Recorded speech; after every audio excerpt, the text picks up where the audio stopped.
안녕하세요. 레버리지랜드에 오신 것을 환영합니다.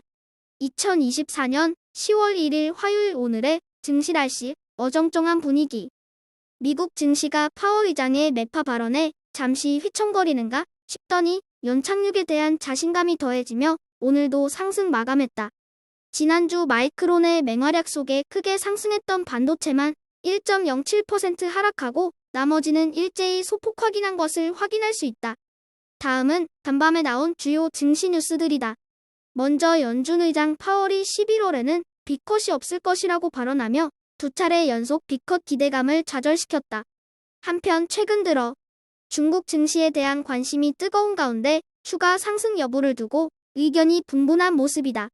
마지막으로 일본 증시의 하락과 함께 비트코인도 3%가량 하락하며 63,000달러로 후퇴했다는 소식이다.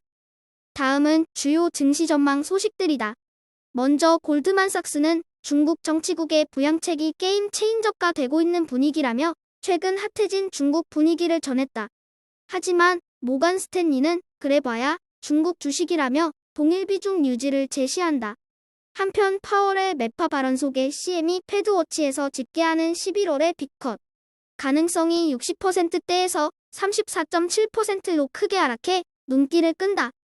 3배수 레버리지 ETF가 대형 기술주 종목들을 중심으로 좋은 흐름을 이어간 가운데 연착륙에 대한 기대감과 함께 중소형 종목들도 지난주에 상승 흐름을 유지했다. 한편 중국의 국경절 연휴를 코앞에 두고 불기둥을 만들었던 중국 주식은 장막판 단기간 급등에 따른 차익 실현 매물이 출회되며 소폭 하락하고 말았다. 2배수 레버리지 ETF 역시 전체적으로 안정적인 흐름 속에 한 주의 첫 거래일을 차분하게 마쳤다. 하지만 비트코인을 2배로 추종하는 BITU가 지난주에 상승세를 이어가지 못하고 무려 6.62% 하락해 눈길을 끈다.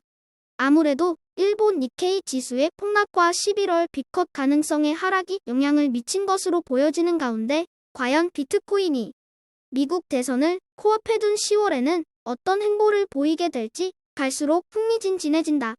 3배수를 역으로 추종하는 곧버스 ETF가 두 거래일 연속 안도의 한숨을 내쉬었다. 9월에 폭락장 온다던 전문가들에게 상욕을 내뱉으며 독이 오를 대로 오른 곧버스는 이제 오늘 밤 발효되는 제조업과 서비스업 PMI 지표를 주목하며 다시 한번 침체 분위기가 수면으로 올라오기를 내심 기대해본다. 다음은 불GTN 내 15개 개별 종목들 소식이다. 오늘은 우측의 반도체 종목들이 다소 부진했던 가운데 좌측의 빅테크 종목들이 커버하며 강보합권에서 머물며 선방했다. 한때 200달러를 웃돌던 불GTN은 100달러 초반까지 반토막 난 후 9월 들어 빠르게 안정감을 찾아가며 150달러 언저리에서 숨고르기에 들어간 모습이다. 이제 불GTN은 이번 주에 나오는 각종 경제지표와 고용지표를 주목하며 상승이냐 하락이냐의 기로에서 침체 가능성에 따라 방향성이 결정될 것으로 예상된다. 오늘의 추천 종목은 중국 전기차 회사인 니오다. 최근 중국 증시 분위기가 매우 뜨겁기에 개인적으로 기대가 큰 중국 주식 중에 하나인 니오를 다시 한번 가져와 봤다.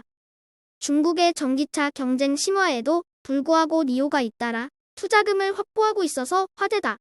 얼마 전 아랍에미리트로부터 대규모 투자 유치에 성공했던 니오가 이번에는 중국의 허베이성으로부터 투자 유치를 받았다는 중국 언론의 발표가 있었다.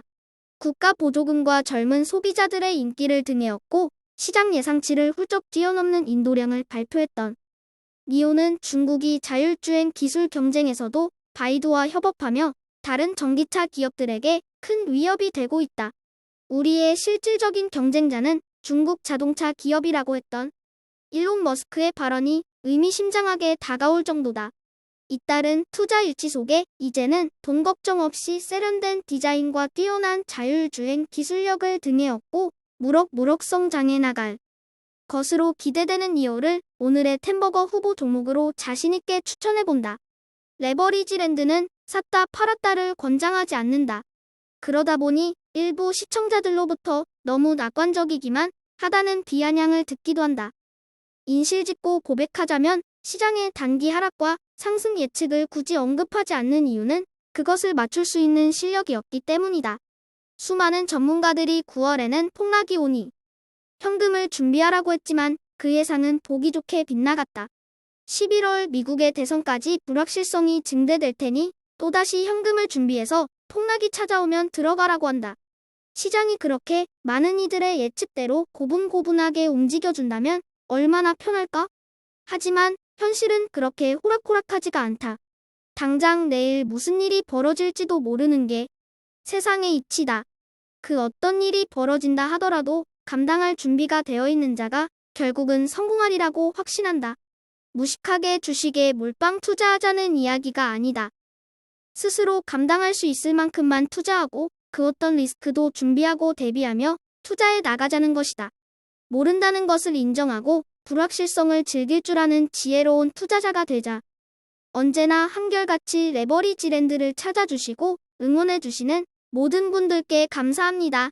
거두절미하고 결과로 보답할 수 있는 레버리지랜드가 되겠습니다. 감사합니다. 행복한 하루 되세요.